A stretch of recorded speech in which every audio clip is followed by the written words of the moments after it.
அதாவது ஒரு கோழி உயிரோடு இருக்கிற வேல்யூவோட செத்து தந்தூரி ஆனதுக்கப்புறம் தான் அதுக்கான வேல்யூ கிடைக்கும்ன்ற மாதிரி தான் இங்கேயும் பண்ணியிருக்காங்க. அதாவது ஒருத்தர் உயிரோடு இருக்கும்போது இந்த மதிக்காமல் அவங்கள கொலை பண்ணால் தான் அதுக்கான வேல்யூ கிடைக்கும்னு சொல்லியிருக்காங்க. இது எந்த விதத்தில் நியாயம்னு தெரில. வணக்கம் மக்களே, நான் உங்கள் கிராதகன். ஆரியன், விஷ்ணு விஷால், ஸ்ரதா ஸ்ரீநாத், செல்வராகவன் மற்றும் பல நடிச்ச கிப்ரான் இசையில் பிரவீன் கே இந்த படத்தை டைரக்ஷன் பண்ணியிருக்காரு. விஷ்ணு விஷால் இந்த படத்தை தயாரிச்சிருக்காங்க.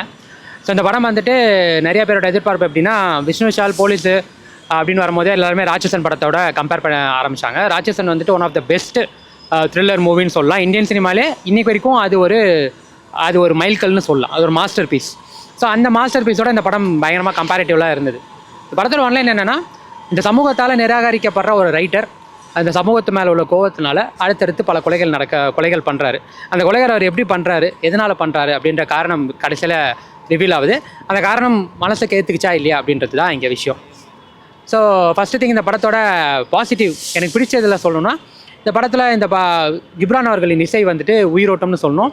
இந்த படத்தில் அந்த இசை இல்லைன்னா நிஜமாகவே இந்த படம் ஒரு -50க்கு கீழே போயிடும். அந்த மாதிரி ஒரு படைப்பு தான். இசை மூலயமா மட்டும்தான் இந்த படத்தை வந்து கடைசி வரைக்கும் நம்மளுக்கு அந்த த்ரில்லர் எஃபெக்டை வந்து கொண்டு போயிருந்தாங்க. அதை தாண்டி இந்த படத்தில் கொலை த்ரில்லர், ஒரு சீரியல் கில்லர்னு வரும்போது நம்மளுக்கு ஒரு பரபரப்பு விஷயம் இருக்கணும்ல.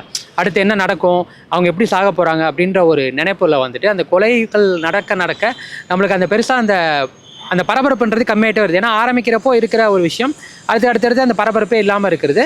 நம்மளுக்கு கொஞ்சம் ஸ்லோ டவுன் ஆகிடுது. இன்ட்ரோல் கிட்ட வரும்போது கூட நம்மளுக்கு பெருசாக அந்த அடுத்து என்ன நடக்குன்ற ஒரு விஷயமே இல்லை.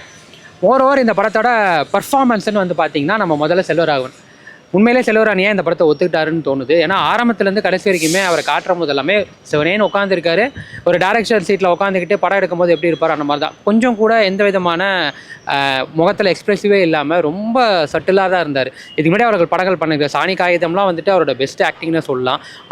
இதில் கூட ராயனில் கூட சூப்பராக நடிச்சிருப்பார். ஆனால் இந்த படத்தில் ஏன் இந்த கேரக்டரை ஒத்துக்கிட்டாரு, ரொம்பவே உப்பு சப்பு இல்லாத ஒரு கேரக்டராக தான் இருந்தது.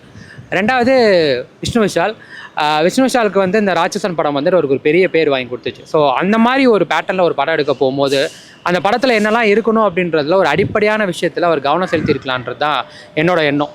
ஏன்னா ஆப்வியஸ்லி மக்கள் இந்த படத்தை கம்பேர் பண்ண தான் செய்ய போகிறாங்க. ஏன்னா நீங்கள் ஒரு காப்பு, ஒரு த்ரில்லர் படம்னு வரும்போது ஆப்வியஸ்லி அது கம்பேர் பண்ண தான் போகிறாங்க. ஆனால் படத்தில் இவர் ஒரு ஹீரோவுக்கான அந்த ரோல் கூட அவர்கிட்ட இல்லை. அது ரொம்பவே ஒரு மன வருத்தத்தோடு இருந்தது.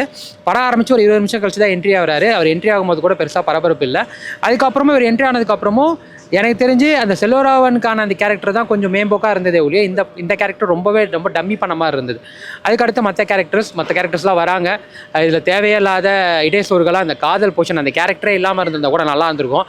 ஏன் அந்த கேரக்டர் இருக்குன்னே தெரியல. நம்ம கூட ஏதோ ஒரு இடத்துல அந்த கேரக்டர் ஏதோ ஒரு இன்வால்வ் ஆக போதோன்னு நினச்சா ஒன்றுமே ஆகலை. அதுக்கு அந்த கேரக்டரே தேவையில்லாத இடத்துல அந்த கேரக்டருக்கான ஒரு பாடல் அதுவுமே அவசியமற்றதுன்னு நினைக்கிறேன்.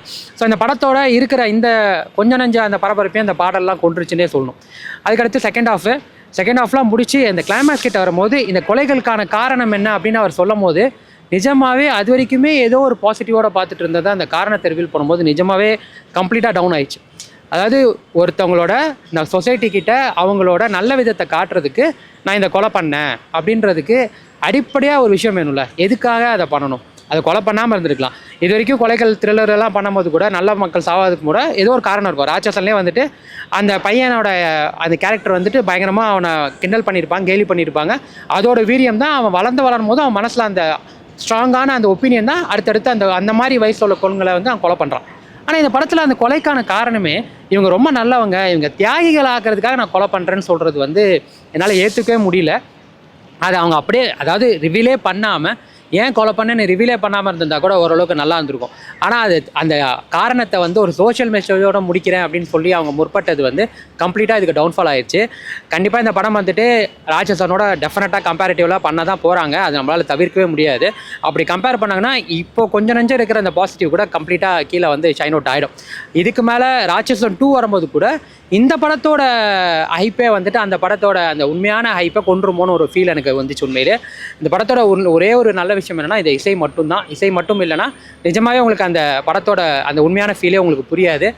எனக்கு தெரிஞ்சு ஒரு த்ரில்லர் படம் எடுக்கிறப்போ அந்த கொலைகளுக்கான காரணம் பர்ஃபெக்டாக இருக்கணும். அதே மாதிரி கிரிப்பிங் ஸ்க்ரீன் பிளேன்றது நம்மளுக்கு அடுத்தடுத்து என்ன நடக்க போகுதுன்றது தெரியாமல் அந்த படப்படப்போட நம்மளை வந்து ட்ராவல் பண்ண வைக்கணும்.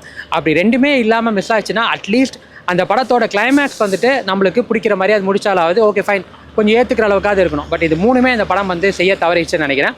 ஒரு ஆப்வியஸ்லி ஓவராலாக ஒரு த்ரில்லர் படம் பார்க்கணும்னு நினைக்கிறவங்க எல்லாருமே இந்த படம் பார்த்துட்டு வரவங்களுக்கு வந்துட்டு ராட்சசன் மாதிரி இருக்கான்னு தான் கேட்க போகிறாங்க. ராட்சசன் மாதிரி இல்லைனாலும் இந்த படம் யூனிக்கான ஒரு அட்டம்ப்டாக கேட்டிங்கன்னா ஆமாம், ஒரு விதத்தில் யூனிக்கான அட்டம்ப்ட் தான். அதை ஒரு முழுமையான அட்டம்ப்டாக பண்ணாமல் கைவிட்டதுனால இது ஒரு ஆவரேஜுக்கும் கீழே போயிடுச்சு அப்படின்னு தான் நான் நினைக்கிறேன். ஸோ ஓவராலாக ஆரியன் வந்துட்டு எனக்கு எந்த அளவுக்கு இம்ப்ரெசிவாக இருந்தது, எவ்வளோ ரேட்டிங் கொடுப்பீங்க அப்படின்னா நான் 5க்கு வந்து 2.5 கொடுப்பேன். இன்னுமே கொஞ்சம் மெனக்கெட்டு அந்த ஸ்க்ரீன் பிளேயோ இல்லை அந்த கிளைமேக்ஸோ மாற்றிருந்தால் கண்டிப்பாக படம் வந்து ஒரு நல்ல த்ரில்லர் படமாக இருந்திருக்கும். பட் ஆப்வியஸ்லி இது ஒரு டிசப்பாயின்மெண்ட் தான்.